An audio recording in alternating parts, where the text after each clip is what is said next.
சிந்து சமவெளி நாகரிகம் பற்றி ஃபுல்லாக பார்க்கலாம் வாங்கப்பா.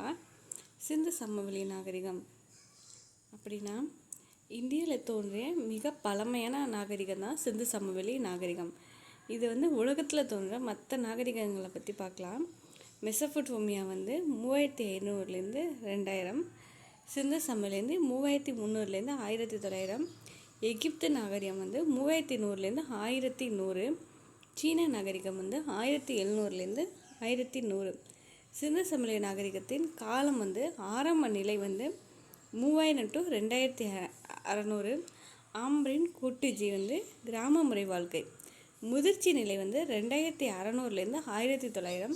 ஹரப்பா மொஹஞ்சதாரோ நகர நாகரிகம். பிந்தைய நிலை 1900 1700. லோத்தல் குஜராத். சிந்து சமவெளி நாகரிகத்தோட எல்லை என்னன்னு பார்த்திங்கன்னா, மேற்கில் பாகிஸ்தான் சக்டஜெண்டர், தெற்கில் மகாராஷ்டிரா தைமதாபாத், கிழக்கில் உத்தரப்பிரதேசம் ஆலம்கீர்பூர், வடக்கில் ஆப்கானிஸ்தான் ஷோட்டுகை. 1826 சார்லஸ் மேசன் ஹரப்பாவிற்கு வருகை புரிஞ்சிருப்பாங்க. 1831 அலெக்சாண்டர் பர்னர் ஆம்பரினுக்கு வருகை புரிஞ்சிருப்பாங்க. 1853 1856 1875 இந்த 3 இயர்லையும் அலெக்சாண்டர் கன்னிங்கை ஹரப்பாவில் ஆய்வு செய்திருப்பார். 1861 இந்திய தொல்லியல் துறையின் தலைவராகவும் இந்த அலெக்சாண்டர் கன்னிங் தான் இருந்திருப்பாங்க. 1920 சர் ஜான் மார்ஷல் சிந்து சமவெளி நாகரிகத்தை பற்றி வெளியில் கொண்டு வந்தாங்க. 1940 மார்ட்டின் வில்லர் ஆராய்ச்சி செஞ்சுருக்காங்க. முதல்ல ஹரப்பா அப்படிங்கிற நகரம் தான் கண்டுபிடிக்கப்பட்டது. ஹரப்பா அப்படின்னா புதையுண்ட நகரம் அப்படின்னு அர்த்தம். இது எங்கே இருக்குன்னா, மேற்கு பஞ்சாபில் ராவி நதிக்கரையில் அமைஞ்சிருக்கு. இந்த ராவி நதிக்கரையில் தானிய கிடங்கு மற்றும் போக்குவரத்திற்காக பயன்படுத்தியிருக்காங்க. இதை ஆராய்ச்சி செஞ்சவங்க தயாராம் சாகினி 1921. அடுத்து இரண்டாவதாக மொஹஞ்சதாரோ கண்டுபிடிச்சாங்க. மொஹஞ்சதாரோ சிந்து மாகாணம் பாகிஸ்தான் சிந்து நதிக்கரையில் அமைஞ்சிருக்கு. மொஹஞ்சதாரோ அப்படின்னா இடிகாடுகளின் மேடு அப்படின்னு அர்த்தம். அதை ஆராய்ச்சி செஞ்சவங்க ஆர்டி பானர்ஜி. விடுதலைக்கு பின் கண்டறியப்பட்டவைனா லோத்தல் 1957 எஸ்ஆர் ராவ் இது ஆராய்ச்சி பண்ணியிருக்காங்க. இது ஒரு துறைமுக நகரம். இது எங்கே இருக்குன்னா, குஜராத்தில் சபர்மதி ஆற்றக்கரையில் அமைஞ்சிருக்கு. காளிபங்கன் 1961 இது ராஜஸ்தானில் இருக்குது. இந்த காளிபங்கனில் தான் வேளாண்மை அடையாளங்களான உழுத நிலங்கள் கிடைத்தன. பனவெளி 1974 ஆர்எஸ் பிஸ்தா இங்கே ஆராய்ச்சி பண்ணியிருக்காங்க. ராஜஸ்தானில் இருக்குது. டோலவீரா 1967 ஜேபி ஜோஷி மற்றும் பிஸ்தா 2 பேரும் ஆராய்ச்சி பண்ணியிருக்காங்க. இது குஜராத்தில் இருக்குது. ஷர்கோட்டா குஜராத், ஜேபி ஜோஷி 1972. ராகிஹரி ஹரியானா அமரேந்திரநாத் அப்படிங்கிறவங்க கண்டுபிடிச்சிருக்கு ஆராய்ச்சி பண்ணியிருக்காங்கப்பா. சக்ததாரோ பாகிஸ்தான் சிந்து மஜும்தார் ஆராய்ச்சி பண்ணியிருக்காங்க. ரோப்பர் அப்படிங்கிறது பஞ்சாயத்தில் இருக்க. ஹன்கா அப்படிங்கிற பறவை எதை குறிக்குதுன்னா, மயிலை குறிக்குது. சிந்து சமவெளியை மெலுக்கா என்று குறிப்பிடப்படுகின்றன. எழுத்து முறைனா அவங்க பிக்டோகிராஃபி அப்படிங்கிற சித்திரை எழுத்து முறை தான் அவங்க பயன்படுத்தியிருந்தாங்க. களிமண் பலகை மீது 26 குறியீடுகள் இருக்கும். நமக்கு ஏபிசிடி 26 எழுத்தா, அதே மாதிரி சிந்து சமவெளி நாகரிக மக்களோட குறியீடுகளும் 26ன்னு ஞாபகம் வச்சுக்கோங்க. வளமிழந்த இடமாக பெஸ்ட்ரோ பெடன் முறை அப்படிங்கிற முறையில் இது இது பண்ணியிருக்காங்க, எழுதியிருக்காங்க. இது சுமேரியர்கள் இம்முறையை பின்பற்றினாங்க. அதுக்கப்புறம் அதே முறையை தான் நம்ம சிந்து சமவெளி மக்களும் பின்பற்றி இருந்திருக்காங்க. அதிகமான மீன் குறியீடுகளை அவங்க பயன்படுத்தியிருக்காங்க. அவங்களோட பானையில் அந்த மாதிரி அவங்க எழுத்துக்களை அதிகமாக மீன் குறியீடு பயன்படுத்தியிருக்காங்க.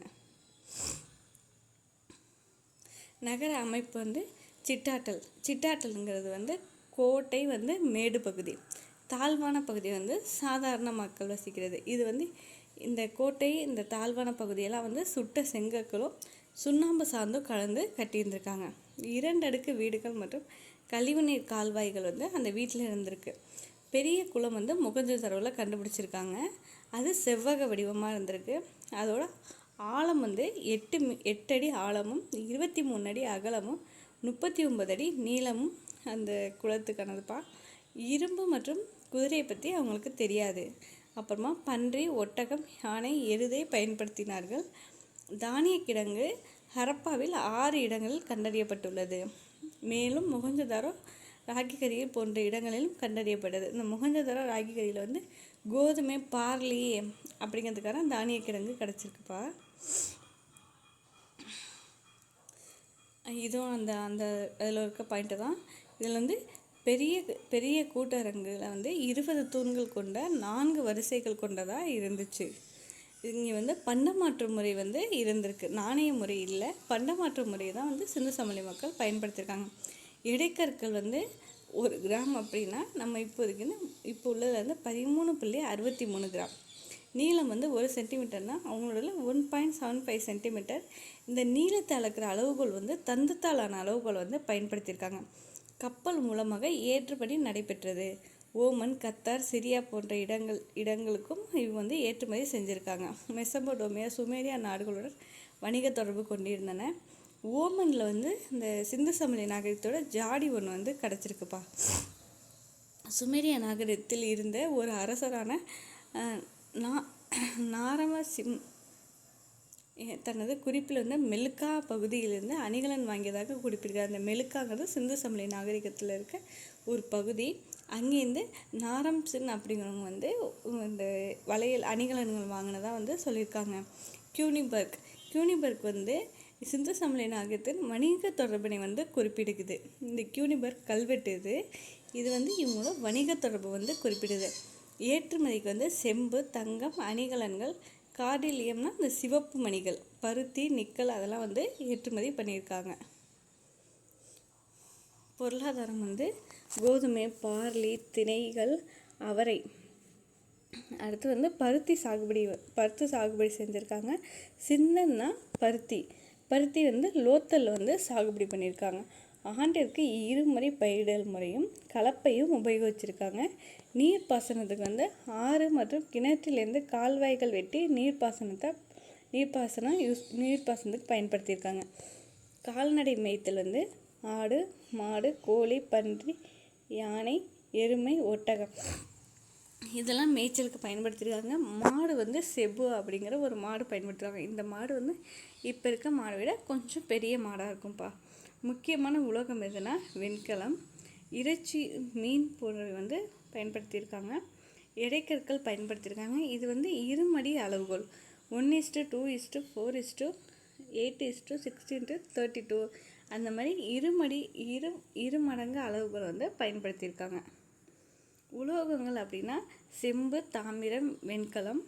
ரோரி செட்டிலான கத்தியை பயன்படுத்தியிருக்காங்க. அந்த அம்பு, ஈட்டியெல்லாம் செம்புனால் ஆனது.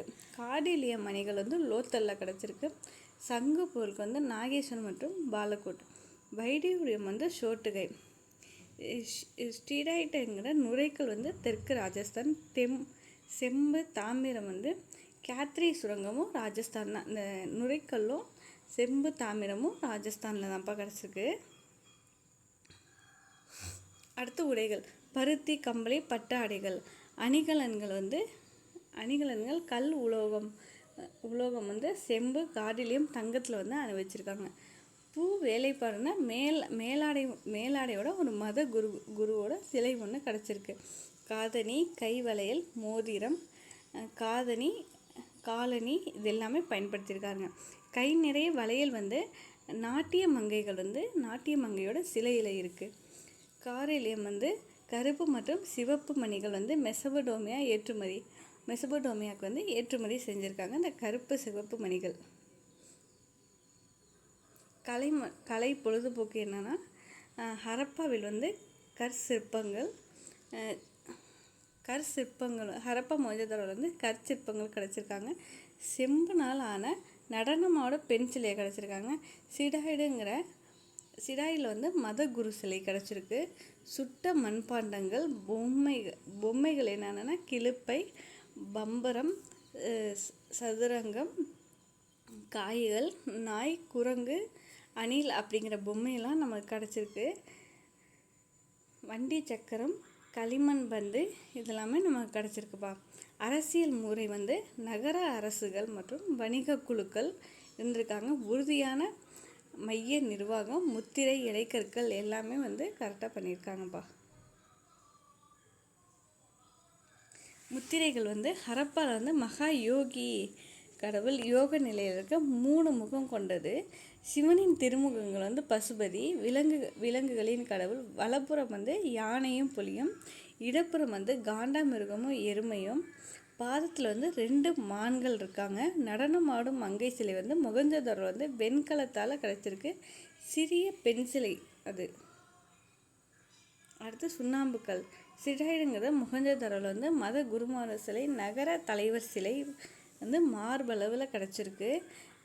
தலைப்பட்டை, ஒழுங்கான தாடி, காதில் துளைகள், இடது தோல், மேலங்கி, பூ வேலைப்பாடோட கிடச்சிருக்கு. பிற முத்திரைகள் காளை, எருமை, புலி, யானை இதெல்லாம் கிடச்சிருக்கு. பானைகள் கருப்பு சிறப்பு வரைக்கலை மனித, தாவரங்கள், விலங்குகள். சுடுமண் சிற்பங்கள் டெரக்கோட்டாவில் குரங்கு, ஆண், பெண் உருவங்கள், ஆடு, அணில், மாட்டு வண்டி, பறவை, அதில் மீன், மயில் போன்ற வடிவங்கள் வரையவும் செய்துள்ளன. பகடைக்காய்கள் குத்தாட்டத்திற்கு பயன்படுத்தியுள்ளன. பகடைக்காயெல்லாம் விளையாடுறதுக்கு பயன்படுத்தியிருக்காங்கப்பா, அதான் அப்படி கொடுத்துருக்காங்க. சமயம் என்னன்னு கேட்டிங்கன்னா லிங்க வழிபாடு. தலைமை ஆண் கடவுள் பசுபதி சிவன். தலைமை பெண் கடவுள் தாய் கடவுள் மற்றும் பெண் கடவுளின் சிலைகள். நீர் வழிபாடு, ஆறுகள், குளங்கள் வழிபட்டிருக்காங்க. மர வழிபாடுனா அரச மரம். விலங்குகள் வழிபாடுனா பறவை மற்றும் பாம்பு. பேய்கள் மற்றும் ஆவிகள் மீது நம்பிக்கை கொண்டிருந்தன. மூத்தரை வழிபட்டிருக்காங்க. அடுத்து இருந்துரை புதைத்தல். மொகஞ்சதாரோவில் இருந்துரை புதைத்தல், எரித்த எலும்புகளை புதைத்தல். காளிமங்கல் வட்டம் மற்றும் செவ்வக வடிவமான கல்லறைகள். சர்க்கோடில் முதுமக்கள் தாலி, பானையில் வைத்து புதைத்தல். டோலவீரால பெருங்கற்கள் அடுக்கி புதைக்கிறது. லோத்தல் இருமுறை புதைத்தல். ஹரப்பால கிழக்கு மேற்காக புதைத்தல். அடுத்து நகரத்தின் வீழ்ச்சி. அந்நியர் அவங்க எப்படி வீழ்ச்சி அடைஞ்சாங்கன்னு யாருக்குமே தெரிலப்பா. நம்மளோட ஒவ்வொருத்தர் ஆராய்ச்சி பண்ணி ஒவ்வொருத்தர் ஒவ்வொரு விதமான கருத்தை சொல்லியிருக்காங்க. அதுதான் இங்கே சொல்லியிருக்காங்க. அந்நியர் படையெடுப்பினால் வீழ்ச்சி அடைஞ்சிருப்பாங்கன்னு வீலர் சொல்கிறாங்க.